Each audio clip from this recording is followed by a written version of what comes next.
प्यारे भक्तों, कलयुग का आगमन कैसे हुआ, कलयुग का आरंभ कैसे हुआ, किस ऋषि ने किस राजा को दिया था श्राप, एक नाग की कहानी जिसने डस लिया राजा को, जिस कारण हुआ कलयुग का महाआरंभ।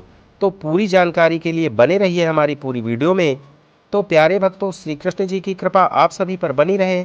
सर्वप्रथम आगे बढ़ने से पहले आप सभी प्यारे भक्तों को सुरेंद्र कोहली का जय श्री कृष्णा।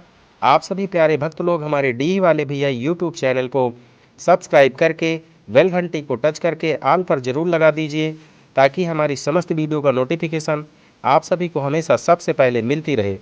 हमारी वीडियो अगर आप सभी को पसंद आए तो आप सभी लोग इसे शेयर, लाइक, कमेंट कर सकते हैं। प्यारे भक्तों, शास्त्रों के आधार पर 4 युग माने गए हैं, जो इस प्रकार से हैं: सतयुग, त्रेता युग, द्वापर युग और कलयुग। जिसमें हम लोग रह रहे हैं यह कलयुग है। लेकिन क्या आप जानते हैं कि कलयुग एक ऋषि के श्राप के कारण फलीभूत हुआ है? आइए जानते हैं कि वह कौन से ऋषि हैं जिनके श्राप के कारण कलयुग आया और उन्होंने श्राप क्यों दिया।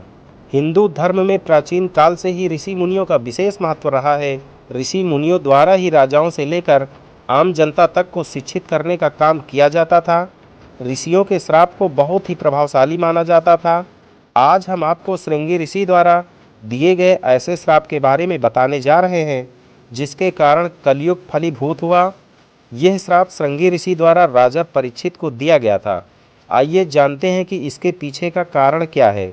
महाभारत के 40 और 41वें अध्याय में एक पौराणिक कथा मिलती है, जिसके अनुसार द्वापर युग में परीक्षित नाम के एक राजा हुए थे, जो बहुत ही न्यायप्रिय और अपनी प्रजा के प्रति निष्ठावान थे।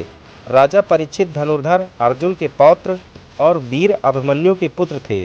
वह एक बार जंगल में शिकार करने गए, जहाँ पर उन्होंने समीक ऋषि को देखा। समीक ऋषि मौन अवस्था में ध्यान कर रहे थे। इसी बीच राजा परीक्षित और कलयुग की मुलाकात हो गई और कलयुग ने राजा से अपने रहने का स्थान पूछा, तो राजा परीक्षित ने कलयुग को सोने में रहने के लिए कह दिया। तो कलयुग तुरंत राजा परीक्षित के सर पर पहने सोने के मुकुट में प्रवेश कर गया। तभी आगे बढ़कर राजा परीक्षित समीक ऋषि से पीने के लिए पानी मांगते हैं, लेकिन ऋषि ध्यान में थे, इसलिए वह राजा की बात का कोई उत्तर नहीं दे पाते।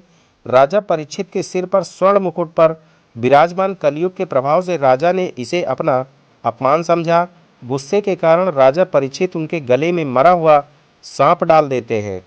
जब इस बात का पता समीक ऋषि के पुत्र श्रृंगी ऋषि को लगता है, तो वह क्रोध में आकर राजा परीक्षित को श्राप दे देते हैं कि 7 दिन में नागराज तक्षक उन्हें डस लेंगे और उनकी मृत्यु हो जाएगी। श्राप के कारण राजा को 7 दिन के बाद नागराज तक्षक ने डस लिया और उनकी मृत्यु हो गई। राजा परीक्षित की मृत्यु के बाद से ही कलयुग की शुरुआत मानी जाती है। कलयुग हिंदू काल गणना में 4 युगों की अवधारणा में चौथा और अंतिम युग है। मान्यता अनुसार महाभारत युद्ध 3137 ईस्वी पूर्व में हुआ और कलयुग का आरंभ इस युद्ध के 35 वर्ष पश्चात अर्थात भगवान श्री कृष्ण के अपने धाम में जाने के बाद हुआ था। प्यारे भक्तों, यह जानकारी शास्त्रों के आधार पर है। हमारा चैनल डी वाले भैया किसी भी बातों की पुष्टि नहीं करता है। हमारा उद्देश्य केवल आपको जानकारी देना है। श्री कृष्ण जी की कृपा आप सभी भक्तों पर बनी रहे, आपकी हर मनोकामनाएं पूर्ण हो। तो प्यारे भक्तों, मिलते हैं अगली किसी अन्य वीडियो में। तब तक के लिए आप सभी को सुरेंद्र कोहली का जय श्री कृष्ण।